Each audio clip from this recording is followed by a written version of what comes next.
Hanuman, the supreme hero in you.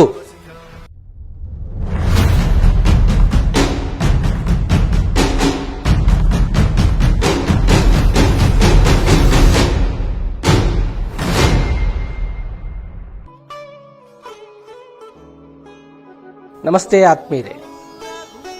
ಜಗತ್ತಿನಾದ್ಯಂತ ಬಹುಧರ್ಮೀಯರಿಂದ ಬಹುಸಂಖ್ಯಾತರಿಂದ ಸ್ತುತಿಸಲ್ಪಡುವ, ಕೀರ್ತಿಸಲ್ಪಡುವ, ಪೂಜಿಸಲ್ಪಡುವ, ಆರಾಧಿಸಲ್ಪಡುವ ಏಕೈಕ ಹಿಂದೂ ದೇವತೆ ಯಾರು ಅಂತಂದರೆ ಅದು ನಮ್ಮ ಕರ್ನಾಟಕದ ಸ್ವಾಮಿ ಹನುಮಾನ್.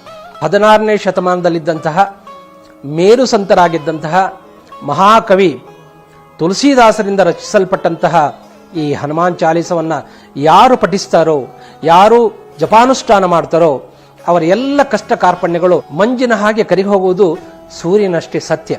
ಯಾರಿಗೆ ಆರ್ಥಿಕ ಏಳಿಗೆಯನ್ನ, ಪ್ರಗತಿಯನ್ನ ಕಾಣಲಿಕ್ಕಿದೆ, ಯಶಸ್ಸನ್ನ ಕಾಣಲಿಕ್ಕಿದೆ, ವಿದ್ಯಾರ್ಥಿಗಳಿಗೆ ಏಕಾಗ್ರತೆಯನ್ನು ಸಿದ್ಧಿಸಿಕೊಳ್ಳಲಿಕ್ಕೆ, ಸ್ಮರಣ ಶಕ್ತಿಯನ್ನು ವೃದ್ಧಿಸಿಕೊಳ್ಳಲಿಕ್ಕೆ, ಆತ್ಮವಿಶ್ವಾಸವನ್ನು ವೃದ್ಧಿಸಿಕೊಳ್ಳಲಿಕ್ಕೆ ಕಷ್ಟ ಕಾರ್ಪಣ್ಯಗಳಿಂದ, ಕ್ಲೇಶಗಳಿಂದ, ಭವಬಂಧನಗಳಿಂದ, ಸಾಲಗಳಿಂದ, ಭಯಗಳಿಂದ ಮುಕ್ತಿಯಾಗಬೇಕಾದ್ರೆ ಕಲಿಯುಗದ ಜನ ಆಂಜನೇಯನ ಸ್ಮರಣೆ ಮಾಡುವುದು ಲೇಸು ಅಂತ ಪರಾಶರ ಸಂಹಿತೆಯಲ್ಲಿ ವಿವರಿಸ್ತಾರೆ.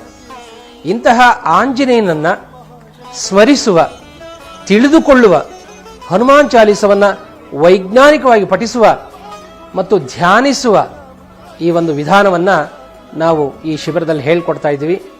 ಭಾಗವಹಿಸಿ ಆಂಜನೇಯನ ಕೃಪೆಗೆ ಪಾತ್ರರಾಗಿ ಶಿಬಿರದ ಸಂಪೂರ್ಣ ಪ್ರಯೋಜನ ಪಡ್ಕೊಳ್ಳಿ. ಶುಭವಾಗಲಿ.